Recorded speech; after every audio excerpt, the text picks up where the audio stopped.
Hey, you slave, cook right away. Bob, my husband, kicked over the chair I was sitting on. I was near the last month of pregnancy. He was furious because I was video calling someone. I felt a sharp pain in my baby bump as I was slammed down on the floor, but he didn't even think of helping me up. Then the person on the video phone who had been watching this situation raised his voice and said, "Is that all you want to say?" Shut up. Who are you?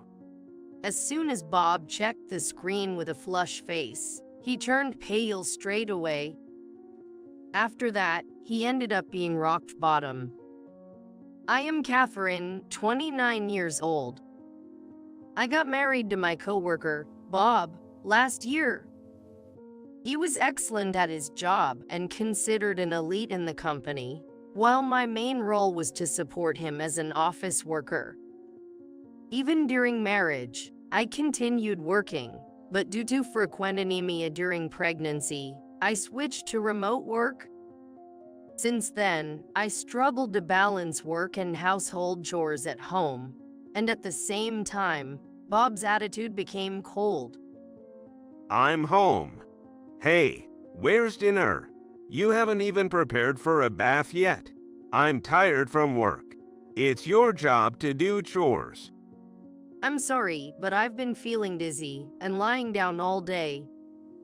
Our workload has been raised because you changed to remote working.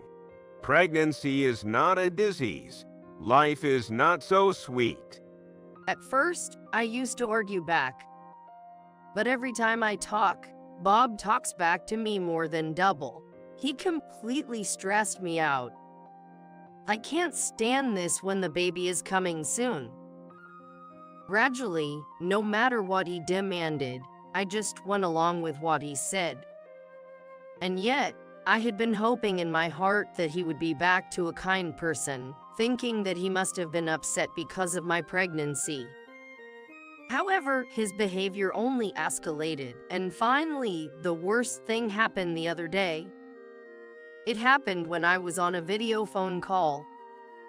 Bob came into my workroom with a frown. Hey, I'm hungry. Is dinner ready yet? When I checked the clock, it was still more than an hour before our usual dinner time.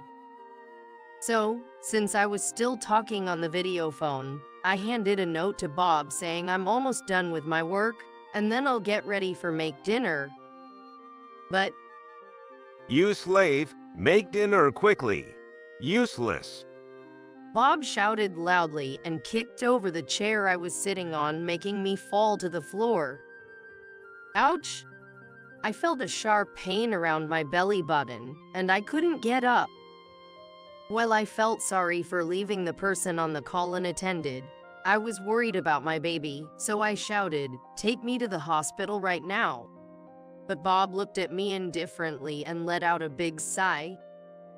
Don't be too nervous. Anyway, if you happen to miscarry because of this shock, after all, I'm sure the baby will be a failure. Please. In pain, I started to lose consciousness, and by my side, Bob started smoking leisurely. Then the person who had been talking to me on the call just raised his voice. Is that all you want to say? Hey, don't just cut in our conversation. Wait, what? Bob looked at the screen of the call with eyes as big as saucers. As it turns out, the person on the video call was Line, the manager of the HR department, and we were having a meeting about maternity leave procedures. Bob had never expected that I would be talking to such an important person from the company, and his face turned pale. I'll find out what happened later. For now, you should take her to the hospital as soon as possible. Hearing my groans, the manager felt something serious happening and started giving precise instructions to my husband. However, Bob was procrastinating and never called 911, so Line called an ambulance instead. Fortunately, at the hospital, the baby in my belly was found to be safe. However, due to the risk of a miscarriage, I had to have an emergency hospitalization. If she goes to the hospital, it'll cost money. That manager guy just messed things up. You shouldn't say that. Without him, the baby might not have been survived. By the way, to tell you the truth, don't say anything more to the guy because it will give a bad impression. I can't spend time without reporting anything to the person who saved my baby's life. I wonder how I should explain today's events. Despite my thoughts, Bob started clapping his hands and laughing heartily, ignoring me.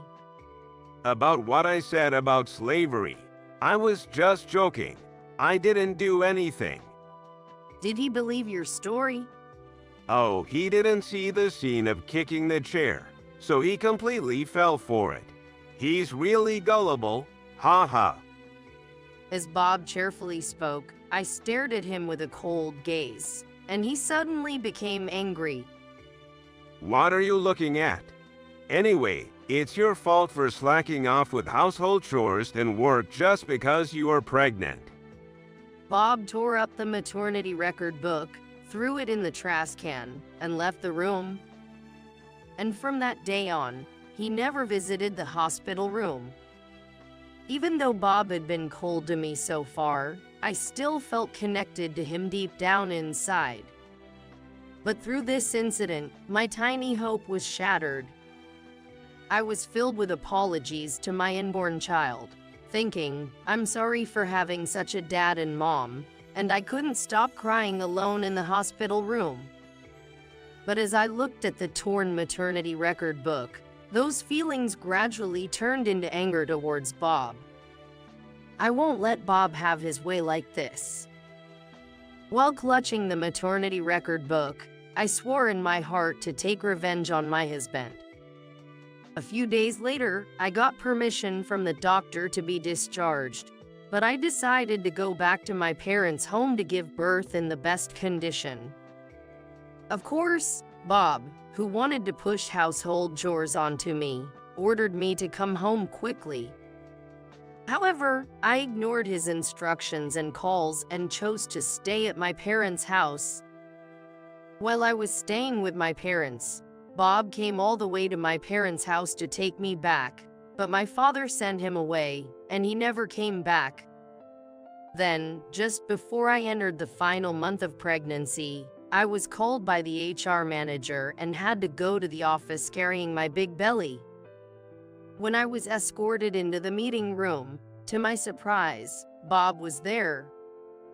And while the two of us were waiting for the HR manager to arrive, he started rubbing it on. You haven't texted or called properly. What have you been doing all this time? I've had a tough time because I've had to do all the housework because you weren't at home. I needed to have a rest for my baby. I thought I'd be overworked if I stayed by your side, so I just stayed at my parents' house. My husband clicked his tongue loudly, apparently displeased with my response. Unaware of the real reason why he was called by the HR manager, he took things easily. Maybe Catherine was called because she slacked off at work due to pregnancy. But I must have been called because I'm getting a promotion for my performance. How much does my salary go up? Haha. My husband was supposed to be in a bad mood earlier, but suddenly he started to calculate the money with a smirk on his face and count on his fingers. You'll be laughing on the other side of your face. I silently let him do whatever he wanted. Then the door of the conference room opened, and Line, the HR director, arrived. Lynn, I've been waiting for you. What is this regarding? Don't beat around the bush. Just tell me quickly. My husband was probably expecting good news. He quickly assured the manager to his seat, urging him to get to the main point. However, the words that came out of the manager's mouth devastated him. The company takes seriously the harm you've caused to your family and has decided to impose some form of disciplinary action on you. What? Why? I told you I didn't do anything to Catherine. You believed me, didn't you, Line? I only pretended to be fooled to know your true intentions. According to the manager, he had been keeping an eye on Bob at work, and he heard Bob made slips of the tongue saying pregnant women are a burden, not doing housework or their job. We can trust someone who speaks ill of his pregnant wife, and we've received a report from her about what happened that day. You believe a mere clerk over me, an elite. My husband pointed at me, his face turning red. Given her work attitude, it's unthinkable to me that she would lie. Damn it. I thought I had fooled you. And you're mistaken about something. Catherine is a potential future executive. Don't underestimate her. What? The truth was, my support skills were highly evaluated in the company, and I had often been offered about promotions. But I had opted for a clerical position with less workload, wanting children. I never boasted of my status to my husband, so it was natural he didn't know this fact. Catherine might be capable, but surely not as much as me. Your good sales results is fully supported by her work.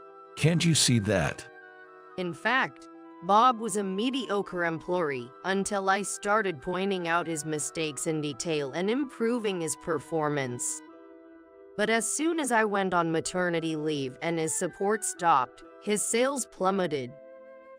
The manager also revealed his strong distaste for my husband's attitude towards me on the screen. What the hell do you think human life is? You'll possibly be transferred. But my recent sales are picking up, and I'm valuable to the company, right?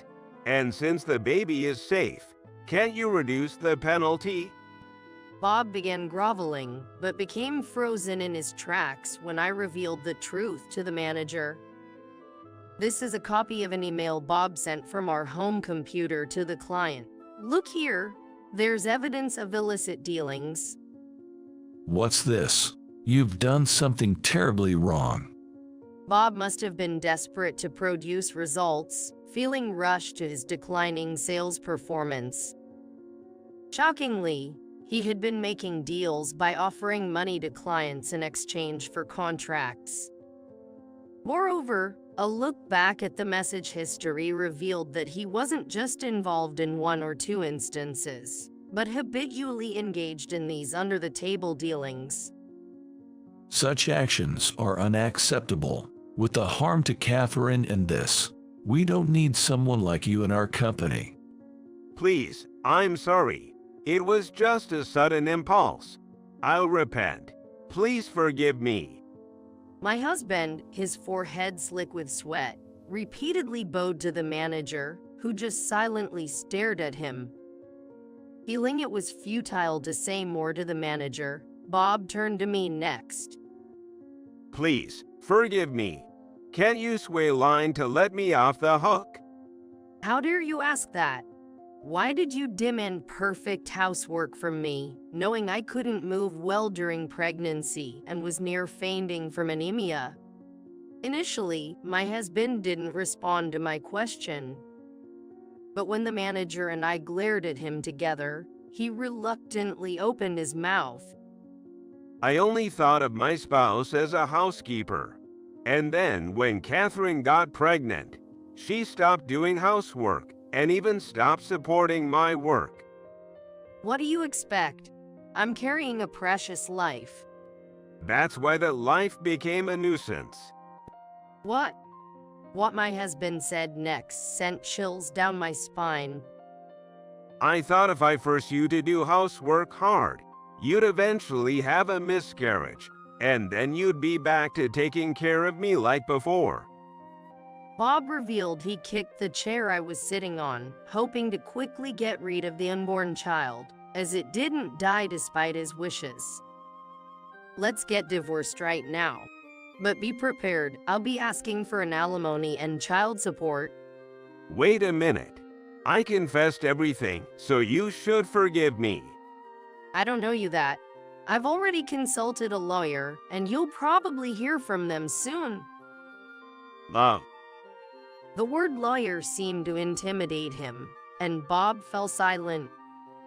By the way, when I told your parents about this, they were furious. They said they're cutting ties with you. No way. Also, it seems you borrowed $3,000 from your Phil under the pretext of childbirth expenses, right? That is. You used it for bribes in your under-the-table dealings, didn't you? Immediately, Bob's put the sour expression on his face. I had probably hit the nail on the head. Abandoned by his company and parents, and now facing divorce, my husband finally knelt before me. I'm sorry. Please forgive me. You hope too much. It's too late for apologies now. Do you even understand what you've done? But I can't live without you. He grabbed my arm with tearful eyes, but I forcefully shook off his hand without a word. I don't have the slightest intention to help you. Don't abandon me, please. Ick. I'll never forgive you. You'll regret forever for what you've done. I said in a cold tone and left the room, leaving him crying out. Later, Bob was officially fired and sued for leaking company information. I divorced him, receiving a lump sum of $30,000 in alimony and $120,000 in child support. With no income and abandoned by his parents, he moved into a shabby apartment and now earns his living through physical labor. Later, I had a healthy baby boy. I plan to return to work when my son turns 1 and accept the promotion I was previously offered. I want to work hard for my child's sake,